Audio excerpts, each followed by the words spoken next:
Friends, we are about to start. We have Ashwin on our in our studio. So, little background about him. Ashwin has made a huge difference in Bangalore, especially in public transportation, environment, and many other things. Ashwin is like any one of us, raised in middle class family in Bangalore. Went to army school and St. Joseph's. He then did masters and PhD in USA and worked as a scientist in NASA researching anarchic clouds. He has been involved in with various NGOs while he was in US and founded IndiaTogether.com, my friends, which is also one of the most popular online magazines today.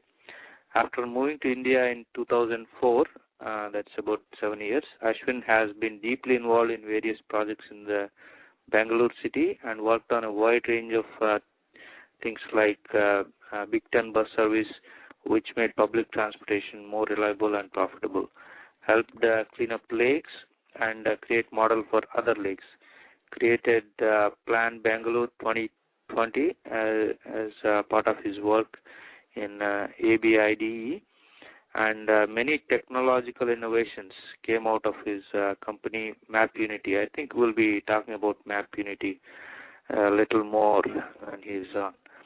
He also finds time to teach at public policy and works at IISC on sustainable transportation. Some of you might know him as one of the founders of Corruption Saku, which became a huge success.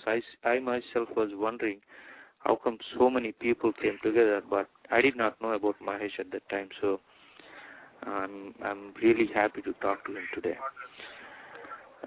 So without much further ado, my friends, I will bring Mahesh on, but I want to mention one more thing which caught my attention as soon as I saw it. Ashwin is named as one of the 50 smart people who will change the world. So this happened recently on Wired magazine. It's based in UK. So let's talk to Mahesh. Is Mahesh on the line? Yeah. Hi, good evening. This is Ashwin. Hi, Ashwin. Good evening to you, and welcome to our NRI Samay online radio show. Thank you very much. I'm happy to be on NRI Samay. I know you were trying to wrap up other things and then make it to our show, so I really appreciate.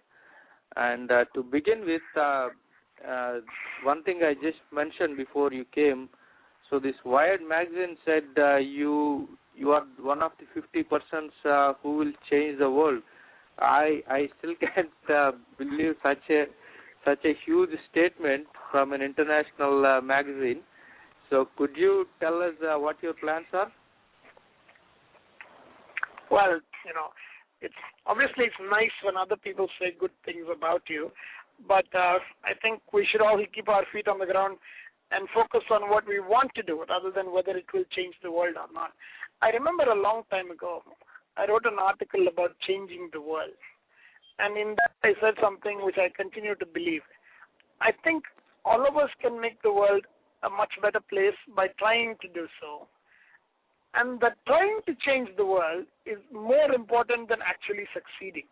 As long as we keep alive the idea that it is our duty, it's our responsibility, that it's our calling to try to change the world, then more and more people will try that.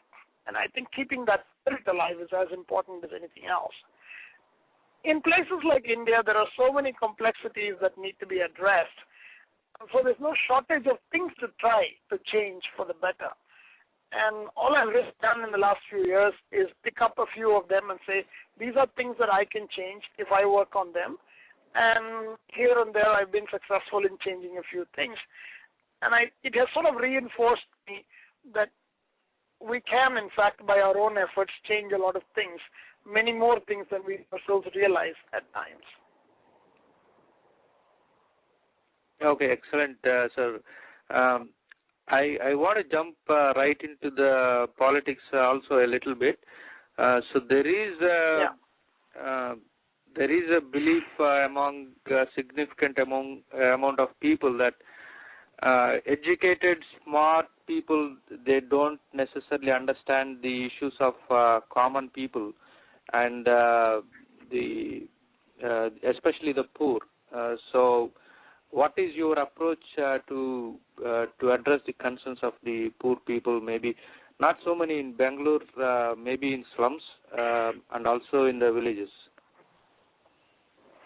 Well, there are two ways of thinking about it. One is, it is true that when you are educated and privileged, you are not physically and emotionally experiencing the problems that poor people experience. Therefore, it's quite possible that you are not directly connected to that. However, if you actually start to work on the problems, and by work on the problems, I don't mean merely come up with the right policies and the right theories of what should be done, but to say physically work on the problems. I'm going to clean this, I'm going to build that, I'm going to educate kids, I'm going to train them, I'm going to do skill development. If you physically work on the problems, there's no way to be disconnected from reality. So the simplest way to actually become connected to the reality of how poor people live their lives is to work on their problems and to try to solve them in a very deliberate way. If you do that, whatever gap existed between your upbringing and their reality will be quickly bridged. This is one point. The second thing is that there are many problems in which the poor and the rich are actually quite connected. For example, transportation. Transportation is an interesting area because transportation is a kind of problem where the relationship, the connections between the rich and the poor is quite strong.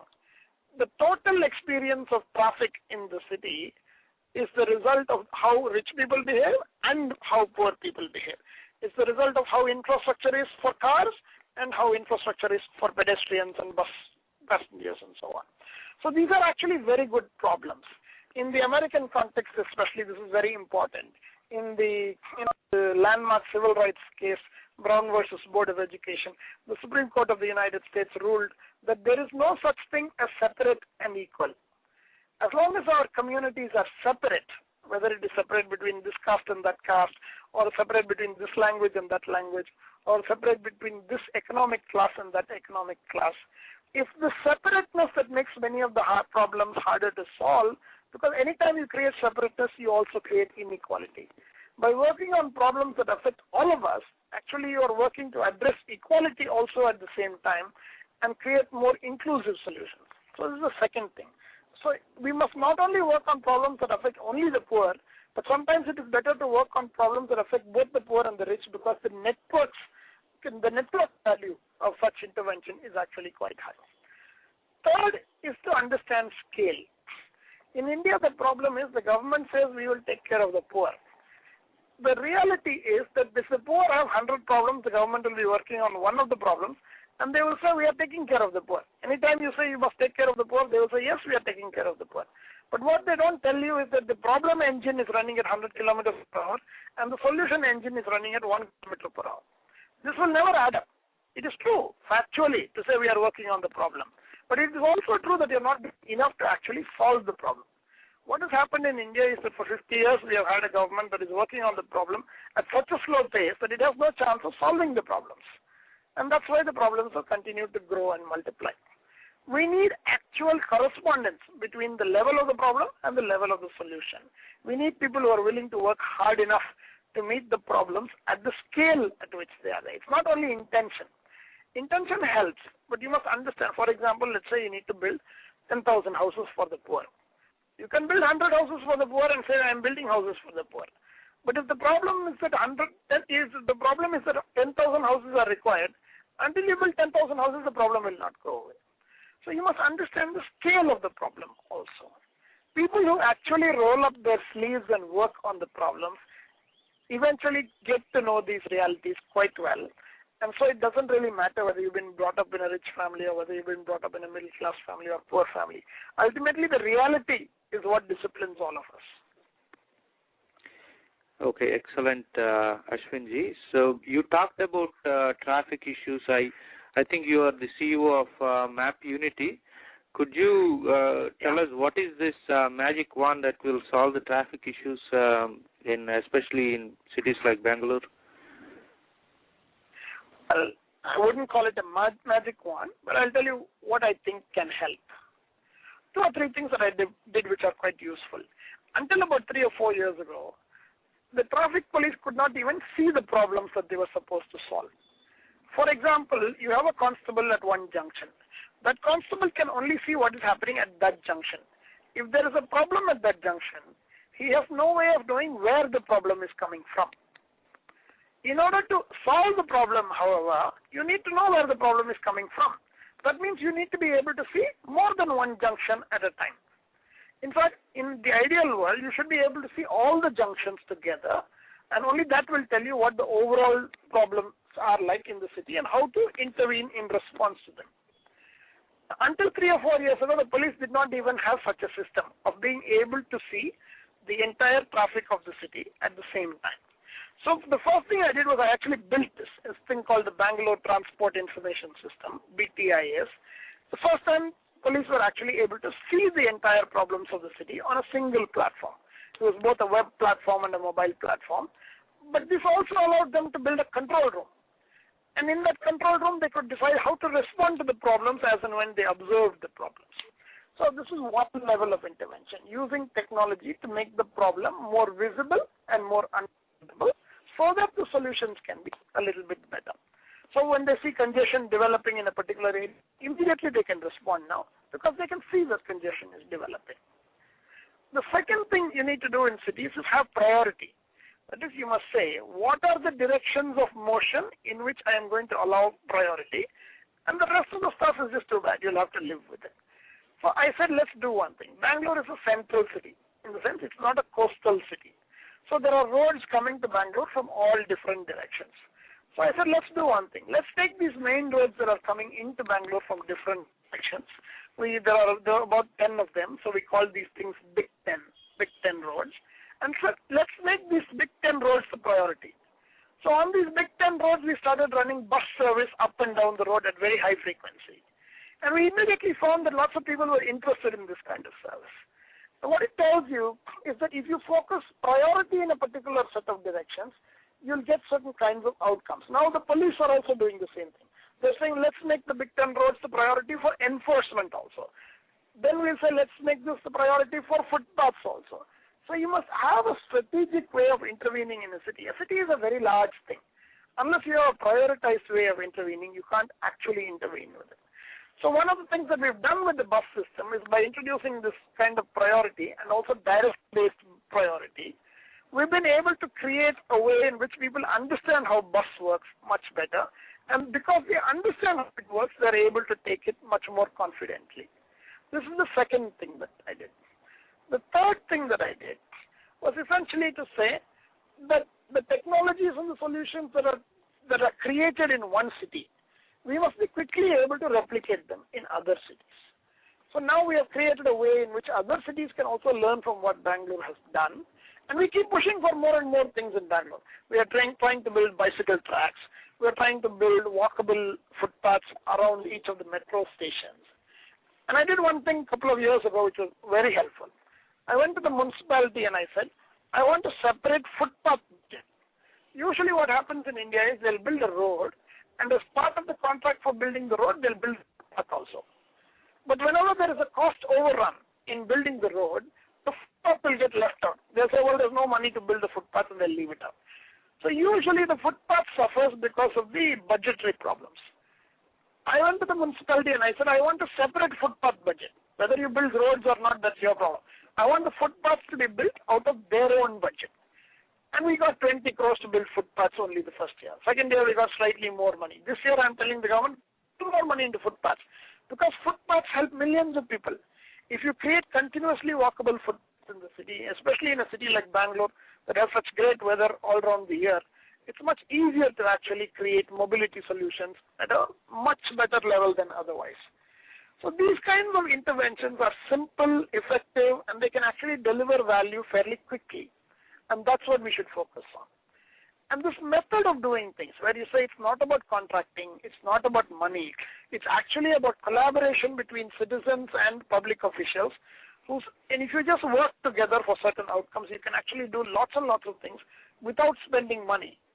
I was able to do so many things in a voluntary way, just working with police and bus company officials, that I think this model can be replicated in many, many places. Okay, excellent, sir. When you're talking about footpaths, I remember I went to Bangalore about 15 years ago, and the most impressive thing was the footpaths on the MG road. So I was pretty amazed. But it's good to have it across the city.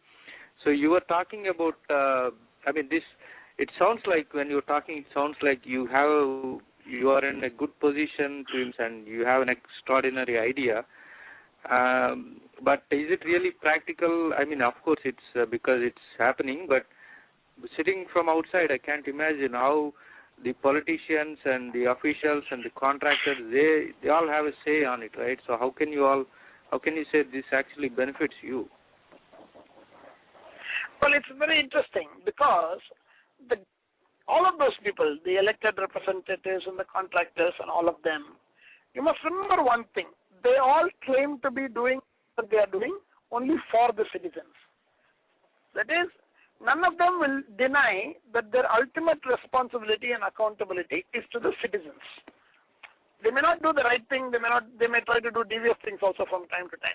But the reality is they will always go through the appearance of saying, this is for the good of the city, this is for the citizens. Therefore, I took advantage of that. I went to them and said, okay, I am one of the citizens. Therefore, since you are claiming to do these things for the citizens, tell me how the things that you are doing will be helpful. So essentially, actually what I did is I inverted the model. Rather than going and demanding from the government to do this, you do that, I went to the government and said, I am one of the citizens, what are you doing for me? So I created a conversation which allows citizens to judge what the government is doing. And I think this is important. Lots of people are sitting in their houses and thinking, there is nothing that I can do. My experience is that you can do all kinds of things. I know nothing about urban issues, to tell you the truth. Or at least now I know a few things. When I first started doing all these things, I knew nothing about urban issues. By training, I'm an astronomer and I'm a climatologist. I used to study Antarctic clouds. So this is not any kind of preparation, useful preparation for fixing urban problems. But I realized urban problems are about citizenship. Urban problems are about people's participation. If you participate, the solutions will improve. So this is my idea again and again and again. If you participate, the solutions will improve. There's a lake behind my house. I went to the municipality and said, this year, do you have any money to take care of this lake? They said, no sir, this year we have no money to take care of the lake. So I said, very good. In that case, give the lake to me, I'll take care of it. So some 10 of us got together and said, we'll clean the lake. And after we cleaned the lake, so many other people from other parts of the city came to us and said, how did you clean the lake? We also want to do that. So we set up a model. We said the municipality will formally allow the citizens the right to clean the lakes. Now that model is being replicated in so many different places. The reason I'm saying this is, if we begin to believe that there are more things that we can do on our own, actually more things can be done. And that's the important thing. Okay, excellent, sir. So it sounds like you, even without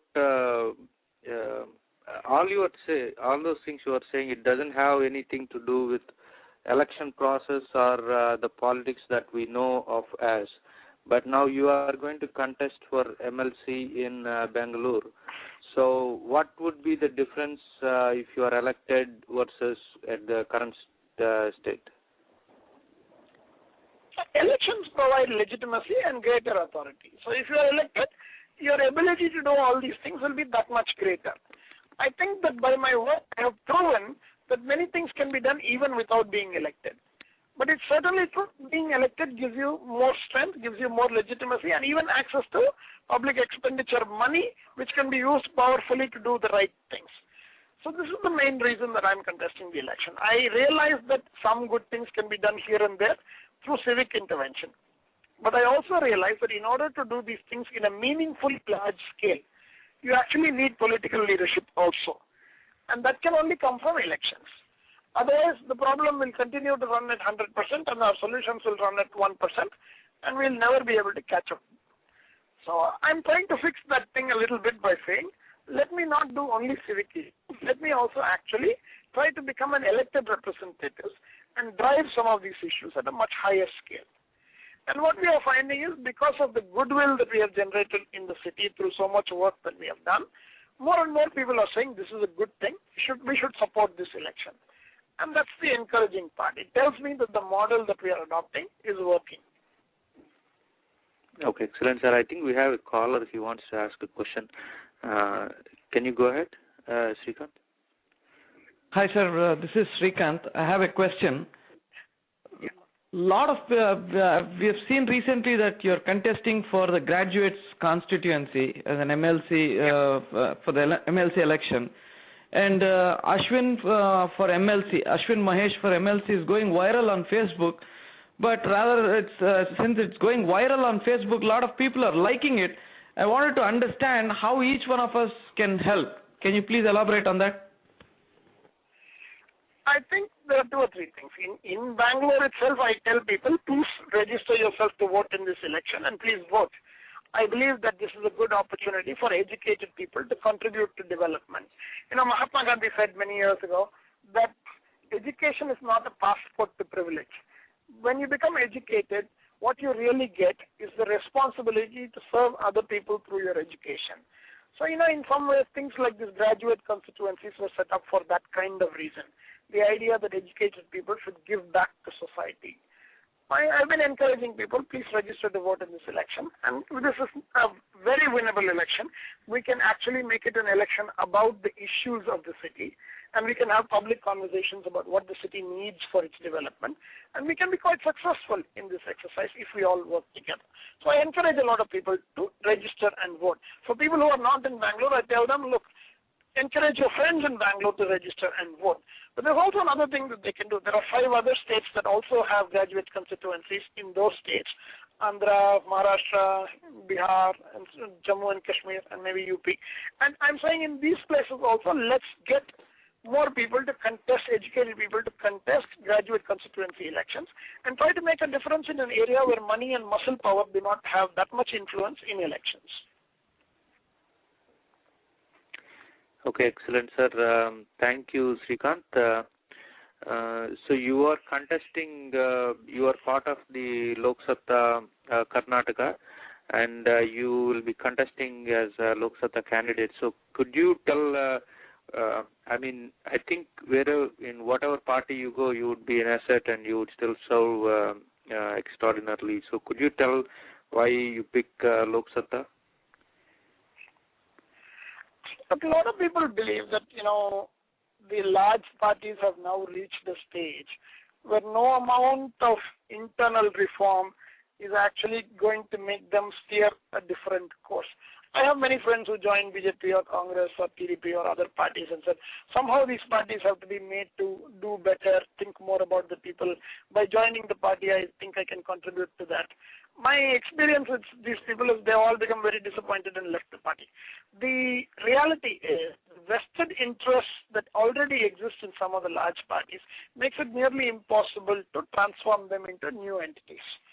Instead, what you need to do is to build a different political reality in which people have a greater say, in which internal democracy is strong, in which accountability to the people is strong, in which ideas matter.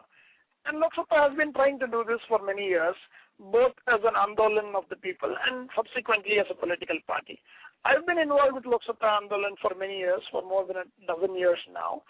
And as Lok Satta Andolan has transformed into a political party also, I've been involved with the politics of building up the citizen politics, as we call this nowadays. All over the country, we are finding that there is interest in citizen politics, not only in Bangalore, not only in Karnataka, but, recently in Bombay there were elections and there were citizen candidates in Bombay. There are going to be citizen candidates in Delhi elections next month. From now on, I think more and more in elections, we will see candidates who are actually coming out of civic and other kinds of public service and have a record of doing something, and they will go and contest elections using that record. And Lok Satta is at the cutting edge of this transformation, having led some of these things already for many years.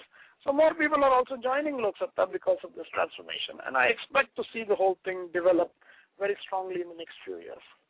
And having campaigns like India Against Corruption also help, because at some level, if you think about it, when ISE's Lokpal bill came up for debate in Parliament, many other people would have realized and noticed that Lok Satta was the only political party that was pushing for a Lokpal bill as well.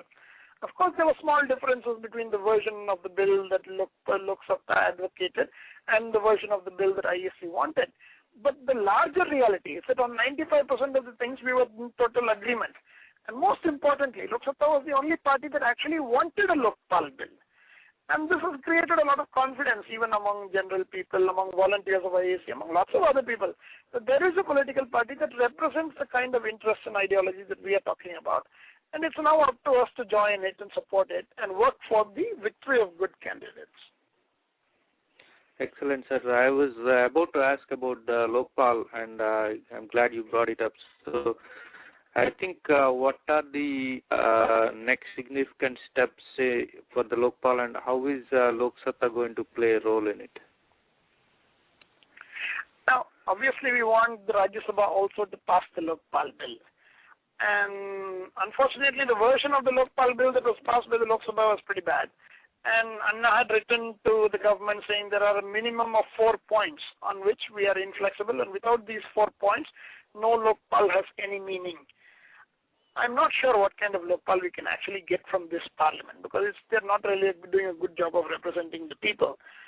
At the same time, we have to keep pushing for the kind of Lokpal that we want, and we have to see whether the Rajya Sabha will pass some version of the Lokpal bill this time.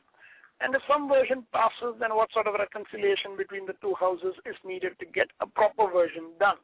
Now, because Mamata Banerjee is continuing to be in some kind of internal war with the Congress, it's not clear whether they'll be able to get the Lokpal bill passed in the Rajya Sabha. But I think also some new arithmetic is developing. There's a reasonable chance, I think, that the bill should be passed in this session of Parliament. We, of course, don't like the version that was passed by the Lok Sabha, and we think lots of things are wrong with it. And we will keep pushing for a much better version, either through amendments or we will say, well, one thread that has to be there is for people to believe that if the current set of politicians don't really do the things that people want, there has to be the thread that another set of people will come and say, we'll do it ourselves. And that's why it's important to have political parties like Lok Sabha, to essentially say, fundamentally, if you don't do the right thing, we'll at least make sure that elections are impacted by our participation. And once that begins to happen, you're likely to listen to us. I'm 100% sure, for example, that in Andhra Pradesh, Telugu Desam has been severely impacted by Lok Sabha's participation in elections. And my overall sense is that TDP cannot come back. So in that kind of scenario, having a vote share for good politics is extraordinarily important. There are all kinds of jokers out there who have 2% vote and 4% vote and 6% vote and hold the entire country to hostage. I'm saying, can we have a vote share of 10%, 15% for good politics? And therefore, we say, unless we are listened to, we also will make sure that, somebody else loses because of us. And I think that's the game we need to play. Okay, excellent, sir. So talking about the Lokpal once again, so we have seen that RTI, the same Congress-led government has brought RTI, but not without so much noise. But now, which is also a great law, but now with the Lokpal, it seems like we'll never get there sometimes.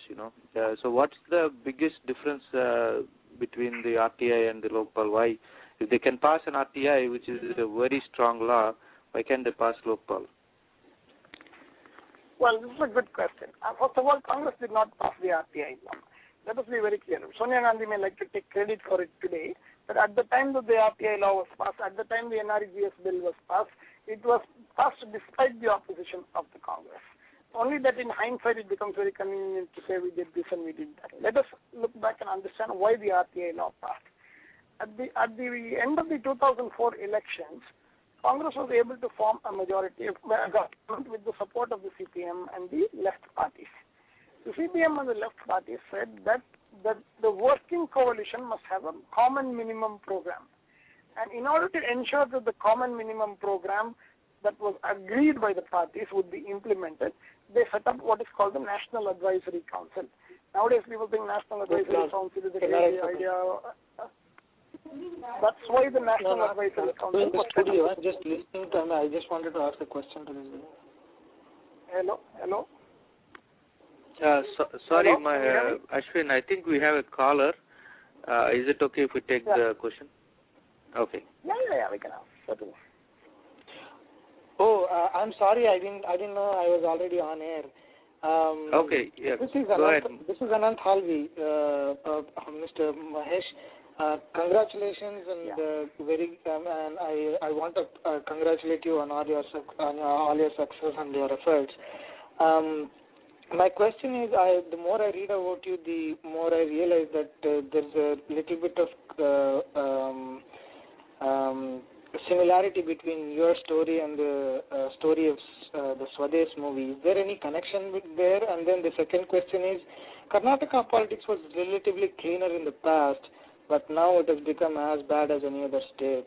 Is this just a manifestation of the times we live in, or is there anything else that I don't know about? Okay, I'll answer that, but let me finish what I was saying earlier about the RTI thing. So the RTI law was passed because of the National Advisory Council insisting that the Common Minimum Program should be adhered to. At that time, people like Dr. Prakash Narayan, Aruna Roy, and Jean Drèze, who were in the NAC, realized this is a newly formed government, and they are bound to adhere to the Common Minimum Program that has been agreed with the CPM and the left parties. Therefore, let us make sure that the first 2 or 3 bills that come out of this government are the bills that we really care about. And therefore, the first bill that came out was the RTI law, and immediately after that, the Rural Employment Guarantee Bill also came. And pretty much thereafter, Congress somehow did not allow any other useful legislation to happen. But these 2 bills happened because of the pressures of coalition arithmetic. So when you say, how come Congress supported RTI, but now they're not supporting Lokpal, my answer to that is they didn't support RTI either, but they had no choice but to let it pass at that time. Number one. Also, they were at that time 5 years out of government, so they could not rock the boat as much as today. Coming to the question the caller asked. One is, Karnataka politics, well, and what can I say about Karnataka politics? It's very unfortunate that at some level, Karnataka is sort of being talked about around the country as a state with visibly high levels of corruption. But I also think some of this is because in Karnataka, people are being caught for visibly high levels of corruption. Don't get me wrong, in other states also there are very high levels of corruption. In Karnataka, we have a reasonably strong Lokayukta. So he's actually gone out and caught a bunch of people. And when you catch a bunch of people, it looks like, oh, there are lots of crooks and thugs in the state.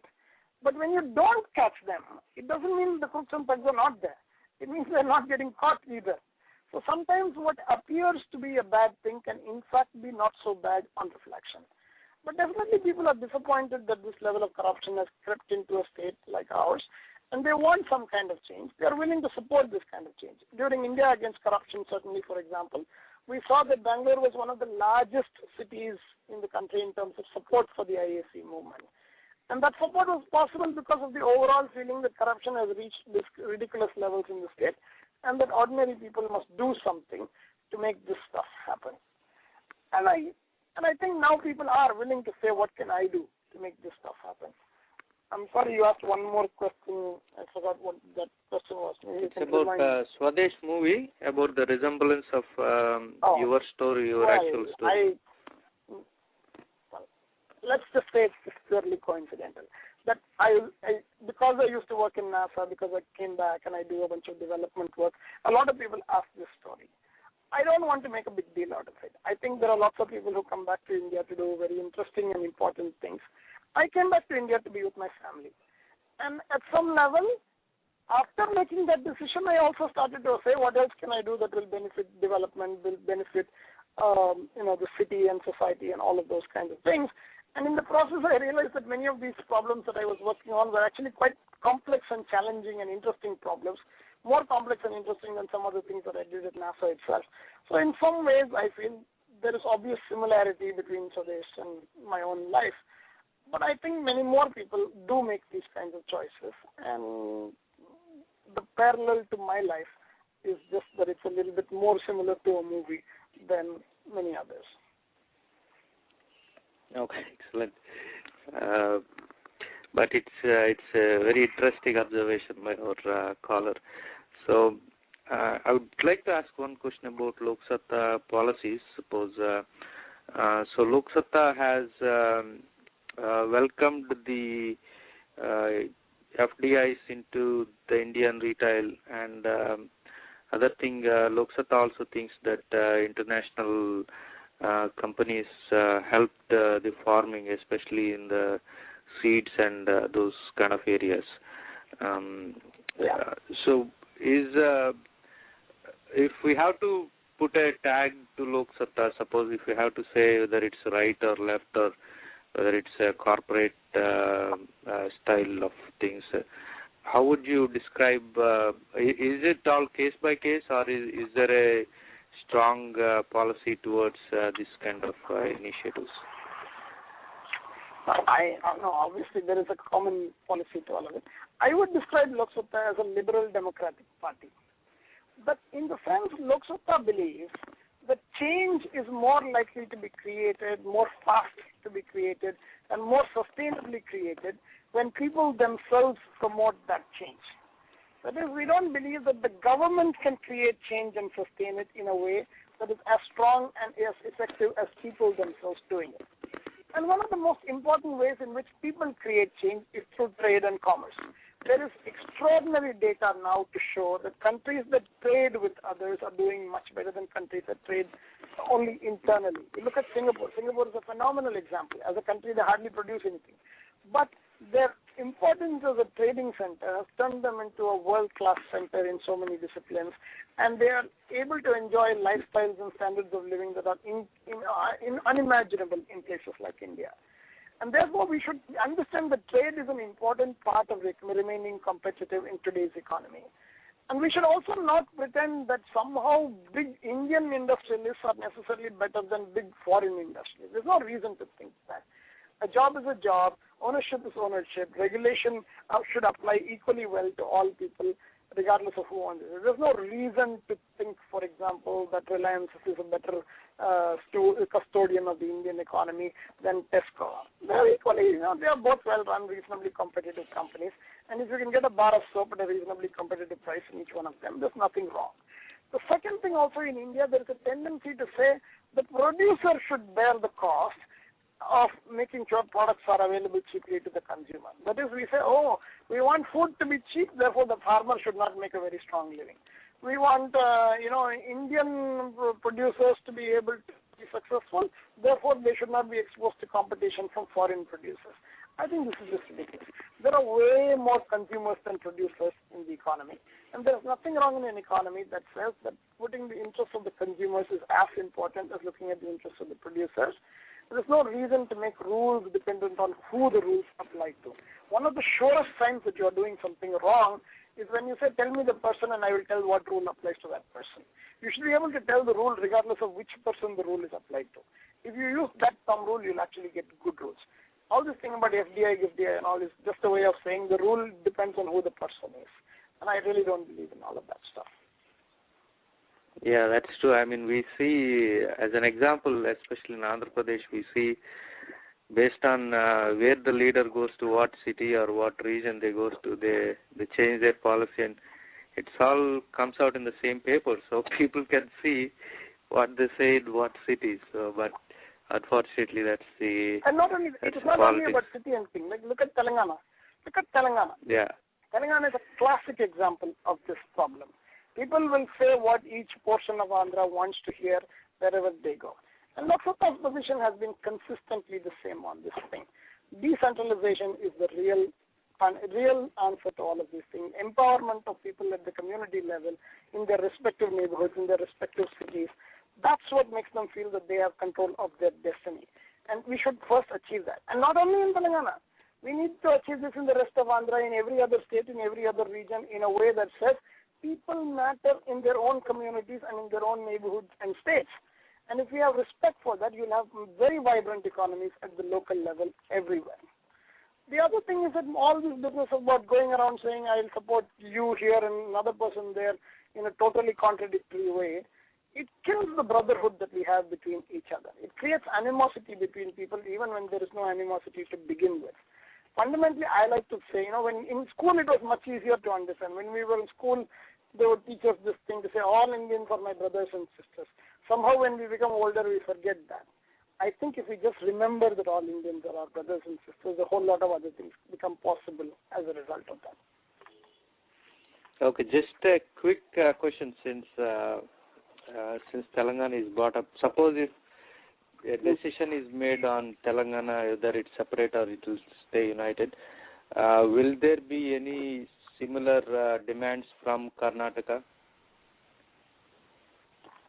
I don't think so. I mean, see, fundamentally, everywhere in the state, I think in India today, or somebody did one, some article from 5-6 weeks ago saying, so India should be 74 states or 50 states or something. I think they picked 50 because America has 50 states. And they came up with artificial divisions between different states to say, oh, there can be West Tamil Nadu, South Tamil Nadu, things that nobody had ever imagined before they created as states. Now, there is no end to demanding that we should be separate. What I'm trying to say is that ultimately our strength is not going to come from being separate. You can have artificial boundaries, you can create more posts, you can say I am the president of this and chief minister of that. That's not going to make your state strong. What is going to make your state strong is governability, sustainability of the resource environment, and good management of money and the economy. If that can be done through good administration, many more things can be achieved without making states smaller. Some states are ridiculously large. If you ask me, UP definitely needs to be a smaller set of states to be managed properly. Is there an answer to the question, what is the correct size of a state? I don't know. I think to the extent that any state is manageable to deliver development outcomes, it does not matter how big you are. But if size becomes a reason why development outcomes are not delivered, then you know that you have to do something about it. And I think that's a reasonable way of thinking about demands for separate states and all that stuff. Okay, excellent.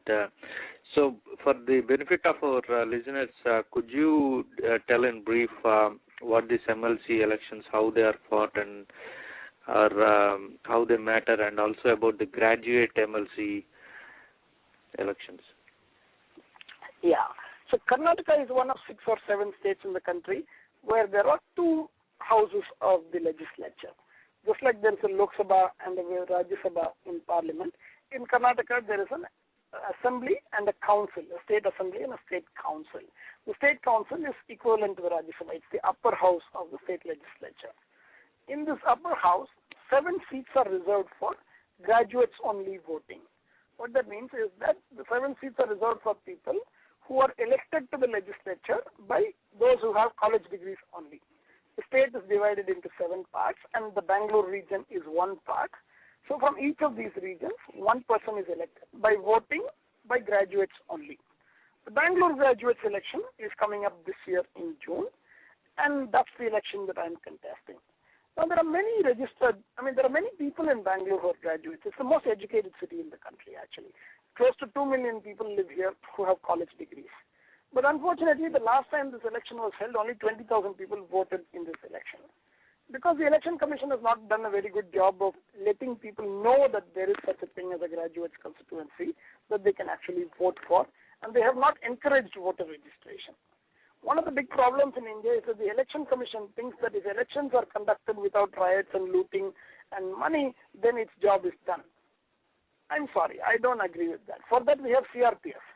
If Election Commission says that any good job that is done by the CRPF is the same as a good job done by Election Commission, then it should rethink its role. The job of an Election Commission is to make people able to vote in large numbers after informed decisions. On this, the Election Commission has not done a good job. In this particular election, they should really be going out and say, I filed a writ petition in the court in this particular election saying, I want at least 10% of the people who are eligible to vote. Imagine this. Imagine an election in which not even 10% of the eligible voters are registered to vote. That is clearly a failure of the Election Commission. So we are trying to drive the process to have more and more people be able to vote. I believe the courts will agree with us also on this thing. We'll have to see. But in some, I think that these are the kinds of opportunities where you can vote in elections to vote people like you. People who are not depending on money and muscle to win elections and provide leadership, but people who are saying ideas also matter in an economy, ideas also matter in a society. And unless we can provide leadership through ideas, we are not actually going to be able to achieve the kind of India that we dream about tomorrow. So I've been going around the city, campaigning around the city to encourage people to register and vote in this election. There's another part of this election which is very interesting. Usually in India, elections are held over some very short period. They'll be notified in 1 month, scrutiny of nominations for 2 weeks, then there'll be 1 week of campaigning and the election will be held. So 5, 6 weeks, 7 weeks will be the total period of the election. And that's why you get bad candidates. Because in such short periods, good candidates really don't have a chance. People don't know anything about anybody. So in a very short election cycle, they just select parties rather than candidates. I started campaigning in October, November. So which means my campaign is going to be at least 9 months long. And I think it's by having long campaigns that good candidates can attract visibility and turn the election into a candidate versus candidate issue rather than a party versus party issue. Everybody knows Lok Sabha is a small party. So you don't want to actually turn this into a party versus party issue where other parties may not have heard about it.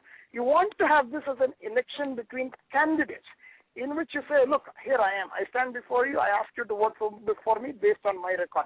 I want you to compare my record to the record of other people that you consider in this election. If more people push for that kind of elections, you'll actually get very good outcomes. Okay, excellent. I was going to ask you about your opponents. So can you briefly mention who are your opponents and why you are a better candidate? Well, I'm not going to say too much about all of them. One of them can be found on scam.com, I think. The other, I don't know. The one thing that I will say is each person should speak for themselves in a way that allows voters to judge what it is and what they should actually at some level. It would be nice if communities, companies all invite candidates to their respective areas and say, come and tell us what it is that you want to do. Come and tell us also what you have done. Some people may not like to say what they have done because that might land them in jail. But in some way, at least there should be a more visible conversation about candidates in a way that is public, transparent, and allows more people to judge the candidate. Unfortunately, in India, we really don't have that kind of process. And we need to build this kind of political culture in which there is more judgment of candidates, and then you'll actually get a much better outcome as a result of all this. Most of the candidates, as far as I know, have not done anything for the city. There is no public record of their having done anything for the city. But at the same time, who knows? Maybe they've done things that they would like to tell the world about. And so my invitation to them is quite simple. I'm also a citizen. In addition to being a candidate, I'm also a citizen. So what I'd really like to see is all the candidates come to my house and ask for my vote. Then we'll actually be able to decide what it is that we are all capable of doing. Okay, excellent. So I think we're coming close to an hour. So I would like to ask, suppose you studied in US, then you worked in US, then you went back, and you are into politics. So with a similar, a lot of us, including me, a lot of us who came here, studied, and then we're working, and we are also involved in one way or other, socially or politically in India. So there's a lot of people like that. So what would you say to them? Are you inviting people like this to come back to India and be part of active politics? Look, deciding where to live is ultimately a family decision. I don't think it really should depend on, India, America, and all of those things. Every family is different. Every family has its own set of opportunities and its own set of constraints within which it should work. So I'm not really going to say, please come to India. India needs you, and India, you should work for India. And I think many people who know that, many people who respect that and want to do that are already doing that. The more critical thing is for us to say, what is it that each of us can do given our current reality and what we want to do for the development of India? And if you ask that question, there are lots of things to be done. There's a million things going on in India that connecting with things that interest you and being able to contribute to that is extraordinarily easy. I'm always happy to connect people to various initiatives that are going on that they may be able to work with. I do a lot of work in environment protection, in skill development, in transportation, in healthcare, and so many other things, in media. So lots and lots of people keep coming to us and saying, okay, what is it that I can do with you? And I think that's what I look for, to build an ecosystem of change in which there is a broad set of people working for outcomes. I always say in many of these meetings that I've been attending recently, also I do this, problems in India cannot be solved in scale by simply reproducing the solution in many places. Scale is not going to come out of implementing the solution in many places. Scale is going to come out having many more problem-solving people work on problems all over the country. Then they can solve all kinds of problems together. We must try to create a culture of problem solving in which individuals and communities are encouraged to do what they can to fix the problems in their own areas. And when that begins to happen, India will develop much faster than it is now. Okay, excellent, sir. So I think the last question, suppose if someone contacted you today, or one of our listeners contacted you today, first of all, how to contact you, and second of all, what would you, and if they offered help, and what would you tell them to do? Well, I'm very easy to contact. You can look me up on Facebook, Ashwin Mahesh. On Facebook, I'm at ashwin.mahesh. On Twitter, I'm at Ashwin Mahesh. There's a website that I'm maintaining called ashwinmahesh.in. It's very easy to get in touch with me. And if there are ways in which you want to help, not only with the election but with development agenda for India, write to me. You can write to info@ashwinmahesh.in or any of my other email contacts, or contact me on Facebook. I'd be more than happy to work with you on development issues that concern any part of India. And I think each of us has a skill, a capacity to do things. As I said earlier, we are all capable of more things than we ourselves realize. If we begin to work on problems together, many of them actually disappear when we do that. And I invite all of you to join me in working on problems. Okay, excellent. One more thing I want to ask. You did a PhD, and it's a very lengthy, MS and a PhD is a very lengthy educational thing. Then you also worked in NASA. So the background you have and where you want to go, are you going to miss all those research work and maybe faculty work and all those things that you have been doing? Well, yes and no. I do miss being a scientist, but I also have a lot of other research that I do now. I'm on the research faculty at IIM, and I'm also doing transportation research at IISc. There's a whole lot of other research that I'm doing in urban areas, which substitutes for some of the science work that I did. But I also feel that working on public problems is sometimes more complex than working on research problems alone. And in some ways, that is itself both an intellectual challenge and a social challenge. I don't feel that I'm missing the complexity and challenge of research work, because many of the problems that I'm working on are actually infinitely more complex. Trying to get water supply in this neighborhood is more complex than putting in a satellite in space, although it may not appear that way. And in some way, the challenges are actually more exciting by working on the ground in problems that affect millions of people. Okay, excellent, sir.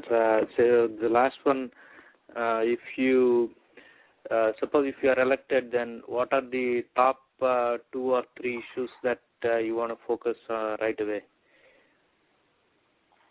I think one of the things that we'll do immediately after getting elected is introduce anti-corruption legislation that makes the Lokayukta fully empowered in the state. I will definitely do that at the legislative level.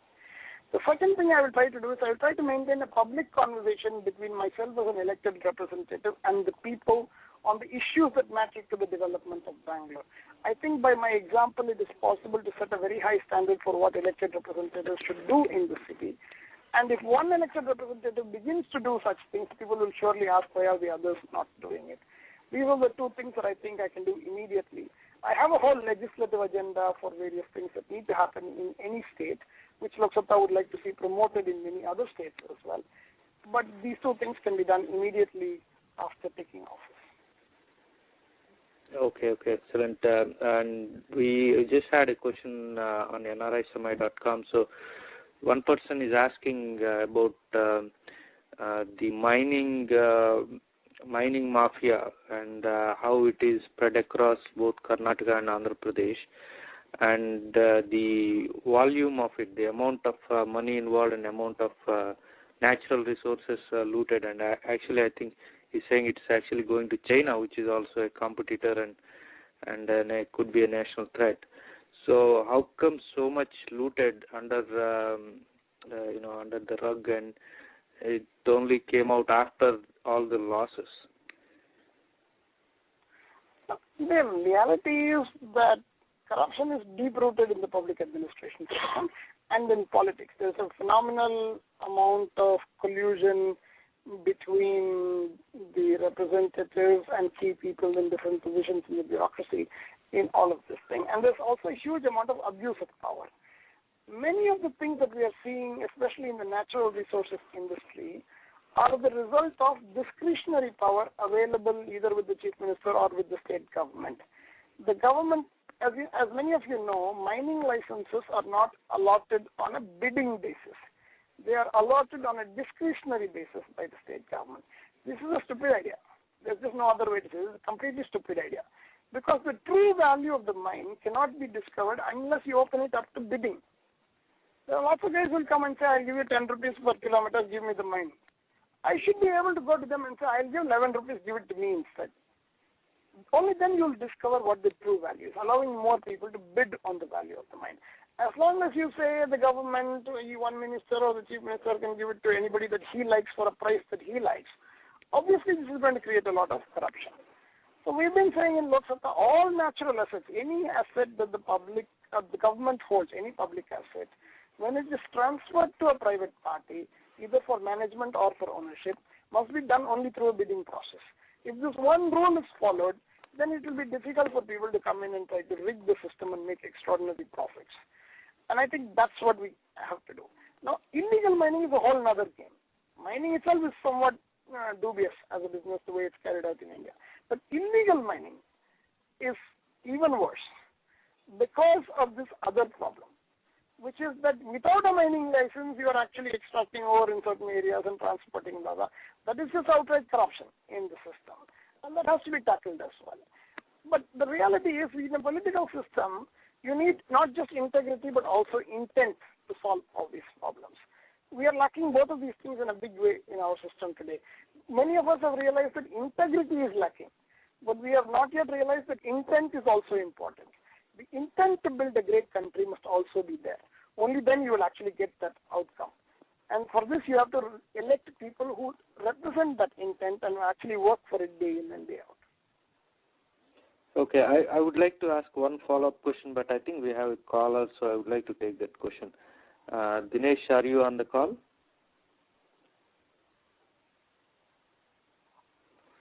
Yes. Shall I go ahead? Yeah, go ahead. Yeah. Hi, Mahesh. My name is Dinesh. I'm calling from Tennessee. And we saw your profile, and it was so happy that people like you are coming forward. We saw as somebody told, we saw in the movies like Swadesh and Shivaji only, but we are seeing the real heroes who are sacrificing their life over here, and they're going and standing in the politics over there. And I have just two straightforward questions. Observing the politics so far, everything, my feeling is it's not only few for politicians as making the current political situation like that, but people's craziness, I mean, about the freebies and everything also is a reason for that. How far parties like Lok Sabha is trying to change the people's mind, especially in the village level, about the importance of the vote and politics and everything. And the second question is, people like you and everything, they're interested in standing the areas like well-educated urban areas. But coming to the village level, there is a leadership lacking in the village level. So, what is how can the village level leadership for Lok Sabha grow in those areas? And one more thing is the current situation for the politics and the way of election process and everything is because of the political reforms.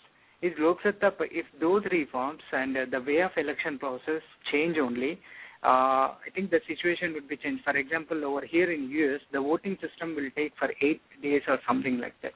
That means if one day election people cannot vote, they can do it online, they can do it as a proxy voting, various voting methods are there, and they can do it for 8 days or something like that. But it's in India, it is not like that. It has been done a very restricted time. And that time is used by the opportunists to influence the people before they are there, before they are like that. So on these kind of reforms, electoral reforms, just like recently Anna Hazare said, they did not say what they plan exactly in correcting. Dinesh, so can you put your question? Sorry? So what's your second question? Let me respond to these things. Obviously, political reform, electoral reform is very important. Even in India against corruption this year, I think the push for participatory democracy will be much higher, and you'll see many of these things. I myself have some ideas which I think can make this thing more likely. One of the things that I am saying repeatedly is whoever is elected must have at least 50% of the votes. Now, this seems like common sense to say whoever is elected should have at least 50% of the votes. But that's not the case in India. Most people are elected with only 30% of the vote, 20% of the vote. There's one guy in parliament who lost his deposit and was still elected because he got more votes than anybody else. This has to change. We have to come up with a way of saying the elected person must represent at least 50% of the voters. We can do this through transferable preference voting. We can do this through elimination, runoffs, all kinds of things. But if a simple rule is put in place that whoever is elected should have 50% of the votes, you'll start to see very important changes in the way the electoral process works. Now, there's a second thing, which is, the second thing you asked about was with populism. See, populism is actually not sustainable. You saw what happened with the budget this time. Populism is done on the eve of the election to win the election. But in many other years, you're not able to do populism because there's no money to do populism. Look at also what is happening. Two interesting things happen. In this budget, one of the things that happened is the government more or less admitted that it does not have money for anything and has therefore made it possible for more and more private investment to come into various things. That's a good thing because in the long run, this private investment will discipline the way the government behaves also. The second thing was an interesting thing that happened with Coal India a couple of weeks ago. Coal India randomly will shift the price up and down depending on what the government thinks the price of coal should be. But there are also minority shareholders in Coal India who are not government, that is private sector shareholders, including foreign private sector shareholders. One of the foreign private sector shareholders has taken Coal India to court, saying that the government cannot determine what the price of coal should be through Coal India. The government is only one of the shareholders of Coal India. That other shareholders are affected every time the government behaves in this irrational way. So you're seeing a system in which more and more people are questioning the populism, either through financial systems or through other ways. Obviously, in government, the tendency to spend on people in populist ways is always going to be high because it brings you back to power. But it's also becoming less and less sustainable. I believe that we are seeing more or less, the last few years of this kind of populism, and that it will not be sustainable beyond a certain time so far. NREGS is now at least 30-40% more expensive than it was when it was originally decided. Arogyasri in Andhra Pradesh originally was decided at a certain amount, and now it's running at 4 times that cost. In 5 more years, it will be running at 4 more times this cost. It's just unsustainable to have this kind of populism. And people also realize one other thing. It's easy to promise that I will give you a television set. It is much harder to actually give you a television set that works.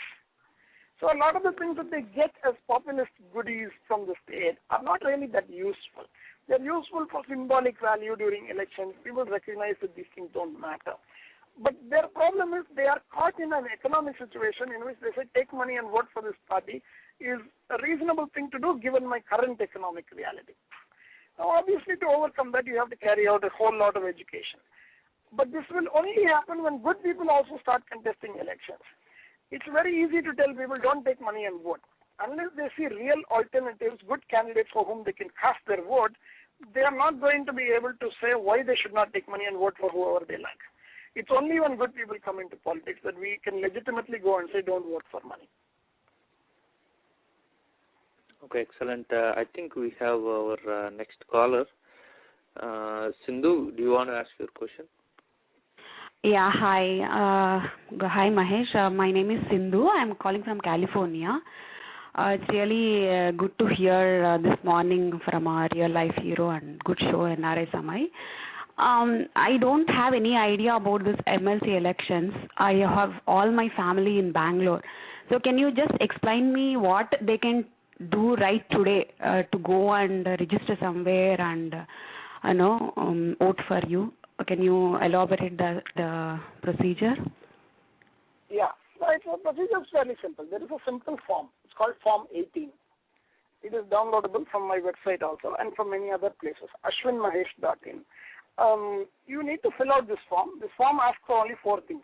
It asks what is your name, what is your father's name or husband's name or some such thing, what is your address, which university did you go to, and which year did you graduate. You need to fill out this form, attach a copy of your degree certificate, and then go and submit it in your ward office. That's all you really need to do. It's 5 minutes of work. If you do this, you will get on the graduate elector roll and you'll be able to vote in June. Okay, excellent. We have a listener from Seattle. One other thing I should say to people, one second. One other thing I want to say to a lot of people who are interested in the election itself. If you think you can actually be a volunteer in this campaign, I want you to be a volunteer. This is the kind of change that is going on in India in which we all need to participate. There is a tremendous transformation and a search for good politics throughout India. The more of us who participate in that exercise, the more quickly the outcomes that we are all wishing for will come. I always tell people one thing. Dream of some India that you like 20 years from now. And you ask yourself, what are the inputs that are needed to make that kind of India come true? And almost certainly one of the inputs that will be needed is good politics. If we are certain that good politics is needed to make the India of our dreams come true, then the obvious next step is to put in that good politics today itself. If you put in the good politics today, then you will actually get the outcome also that much sooner. Many of us have been bystanders for many years. I think all of us need to be stakeholders. This weekend there was an article in Mint newspaper, which many of you may have read. It talks about how to go from being a bystander to becoming a stakeholder. It's an article about me, but it's also an article about changing from me being a bystander to becoming a stakeholder. I want more of you to do that. Okay, excellent, sir. We have a question from Vivek. He's from Seattle. He's posting his question on nrismi.com chat page. So he says, your success in civic space is extremely satisfying. What are your thoughts on ways to promote grassroots leadership? How we can make good people come to politics? I think it's part of what you were explaining before. I'll tell you one thing. All of us want to change the whole country. This is a very natural thing. In fact, I want to change the whole world. Why only my country? But in reality, we have to ask and answer one very simple question. Why should anybody listen to you? It seems like a very harsh question to ask, but it's also a practical question. When somebody comes and says, you should do this, you should do that, the most obvious thing that we feel like asking is, why should I listen to you? Who are you? What do you know about change that I should listen to you? Therefore, each of us should first ask this question about ourselves, and say, let me first answer that question. I tell a lot of people, first make yourself influential in creating positive change in your own neighborhood. Once you cross that threshold, all the other questions will disappear. If you want to change the world, you have to fix your own house, your own neighborhood first. That's what builds the credibility for all of the other things that happen. People in the city believe that Ashwin can change a few things because they have seen Ashwin fix a few things in his own neighborhood and then go to talk to people in other neighborhoods and say, you can also do this kind of thing. And I think that's what is the lesson from some of the civic successes that I've had. I try to do things within my own sphere of influence to make changes wherever possible. And I have a continuous strategy for creating change in many, many areas. If we all begin to work together, this ecosystem can get much bigger and development will happen much faster as a result. Okay, excellent, sir. We wanted to take 1 hour of your time, and I know we are a little over, but and as soon as I said I had the last question, I think we had a flurry of questions on the chat. So if you have a few more minutes, I think there are a couple of other questions. Yeah, a few more minutes. Okay. Okay, great. Thank you. So one listener was asking, what is the Plan Bangalore 2020 and Panchashila that you have authored? So the Plan Bangalore 2020 is a planning document for the city of Bangalore. It identifies in each area what to supply power, transportation, what are the problems of the city, and what should be done by different agencies to fix each of those problems. It's available at planbangalore.in. You can actually download and read this document. It's a very simple catalog of the problems and the things that can be done to address those problems. At one point, the government seemed interested in implementing many of these things, but of late there has been no movement on that. I still keep pushing for those solutions. The punch shield that I talk about, a lot of people have been asking about this thing. I call this the punch shield of participatory democracy. How do you make sure that more and more government is accountable to the people? There are 5 things that I think are necessary. First, boundaries of constituencies, ward boundaries, constituency boundaries, assembly constituency, parliament constituency. These boundaries should be drawn by a non-partisan commission. Ruling parties should not be allowed to draw boundaries. This is a problem that in the US you have already witnessed with gerrymandering and segregated districts and all of that stuff. That kind of nonsense has to be done away with. Delimitation of boundaries for constituencies should be done by a non-partisan commission. Second, whoever is elected should get at least 50% of the vote. You can have any number of ways of having this election, but whoever is elected should have at least 50% of the vote. Third, the party whip should not be allowed to be used in parliament or the state legislatures. That you should only be able to use the party whip in no confidence motion. On all other legislation, people should be allowed to vote according to their conscience without the provisions of the anti-defection law. Fourth, you should slow down legislation. Too often in India, legislation is introduced in the morning and passed in the afternoon. Even as a voter, even if you want to intervene in this kind of thing, you can't, because by the time it is reported in the press, the bill is already passed. So I have a simple solution, which is to say, any bill that is introduced in this session of Parliament can only be passed in the next session of Parliament, unless it is a matter of national emergency. If you do this one simple rule, there will be plenty of time for people to think about bills that are introduced, respond to them, and actually provide input to MPs also. And the last point is, however an MP votes or an MLA votes, there should be a public record of their vote which is made available to the public. Today there is no record of how MPs and MLAs are voting on various elections. All the voting is on various bills. All the voting is done by voice vote. This has to be changed. There has to be a recorded vote on everything that happens in Parliament and in the state legislature. I believe if these 5 things are done, you'll get a very healthy democratic system of representation as a result of it. Okay, excellent. I was thinking to myself about the whip that the party can pass, and especially you mentioned about no confidence, but internally, most parties, they don't elect their chief minister or their government. So don't they have a chance when there is a no confidence saying, hey, I don't like this, my party can put somebody else in charge, but I don't. But when do they say when there is no internal democracy? Internal democracy, whether it exists or not, is partly determined by the rules themselves. In some sense, if a party allows internal democracy, obviously then they won't use the whip. But if a party does not even allow internal democracy, it's not going to be able to do anything different from using the whip, but they will always say there's nothing wrong with it. I even met Supreme Court justices who told me there's nothing wrong with the whip. After all, people have been elected on party tickets. So I said, well, all over the world people are elected on party tickets. That doesn't mean that they use the whip all the time. And you know, so it's a very, very funny thing in India. First thing they'll do, when something is done wrong, they will say, well, you know, this cannot be, the correct way cannot be done easily. Then if you point out, no, it can be done, it has been done by so many other people, they'll say, no, the correct way cannot be done in India.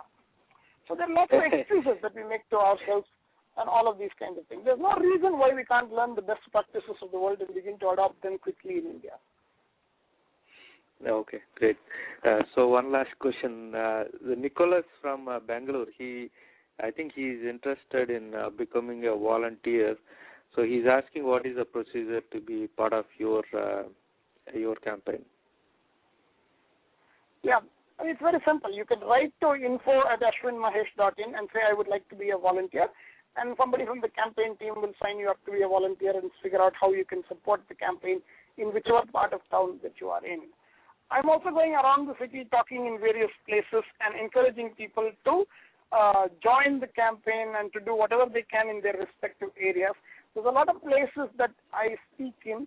If you know anyone in Bangalore who wants to register for the election, you please let me know. Many of you work with software engineers in Bangalore on a daily basis. You can certainly help create awareness in the software industry in particular about voting in this election, because many people that work in the software industry are graduates.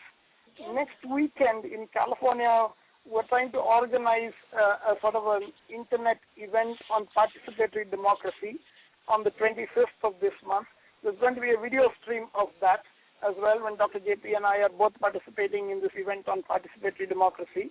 You can certainly help spread the word about that and get to watch that event as well.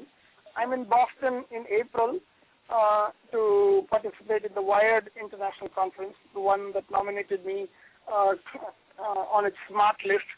And there's a whole bunch of people who wanted to meet when I'm in Boston as well. So there's lots of opportunities for interaction that we all have, both remotely and in person. The more of us that get together and work together for the outcomes that we all want for Bangalore and for India, the more proud we can be that we created it. Okay, excellent, sir. I think we have one last caller. Srinivas, you want to ask your question? Okay. Yeah, so this guy is doing a great job. So people don't have belief in governance, and how he is able to do these things and bring belief among the people. People basically lost belief in the governance, right? Like whatever is do, he's able to achieve. How he is able to achieve? I'll tell you one thing. A lot of people sit in their houses and say, nobody will listen to what we say in government. My experience is the complete opposite. My experience is that if you actually go to government and engage with the government and say, this is what I want, this is how it can be done, I am willing to work with you to make some of these things happen, more often than not, government is actually willing to listen to you. Sometimes they may say you have crazy ideas, sometimes you may say this cannot be done. But I think if you are persistent and if you have the right ideas, you can actually convince a lot of people to work with you and alongside you in creating the change.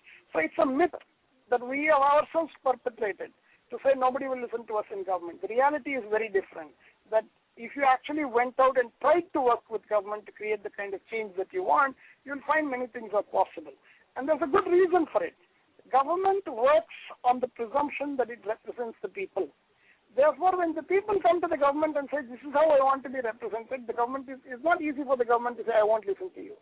There's no reason why these things cannot be done. If you remember that the model is supposed to be representative of people, and go there and say, I am one of the people, I have come to tell you what it is that I want, government cannot reject your input that easily. Excellent, sir. So thank you for your time, and you spent almost more than an hour. So is there any final word that you would like to give to our listeners before we say good night to you? It's been my pleasure. I was happy to be on NRI Summit. Thank you for inviting me to be on this show. The only final thoughts I have are this, that, each of us has an imagination of what we can do in our lives. The only thing we need to do to make this imagination come true is to decide to work for that imagination to come true. We just need to roll up our sleeves and say, from tomorrow morning I'm going to do this thing, and I'm not going to stop doing this thing until it actually happens. What people like me are essentially doing is to say that it is possible to live your life according to this kind of purpose, and if enough of us do it, then we'll actually live in a great country in our own lifetime. Okay, excellent, sir. Thank you very much again, and we wish good luck to you in the elections and all the endeavors that you are taking up, and good night to you. Thank you very much. Friends, that was Ashwin Mahesh, extraordinary person and a real hero, and we will be hosting more of such kind of shows in coming weeks. So please continue to dial into our programs. One thing I'll tell you is he is contesting in MLC elections in Bangalore, and it's our responsibility as citizens and people who wish for good politics to be part of it and help him and people like him. So if we cannot go there and participate in elections, I think there are several other ways we can help. So you listen to Ashwin and the ways you can contact him and also be part of the campaign. So even if you are not part of the campaign directly, I think there are several other ways we all can do. So it was a very good show, and we're all happy to have him on our show. And friends, please come back next Saturday at the same time.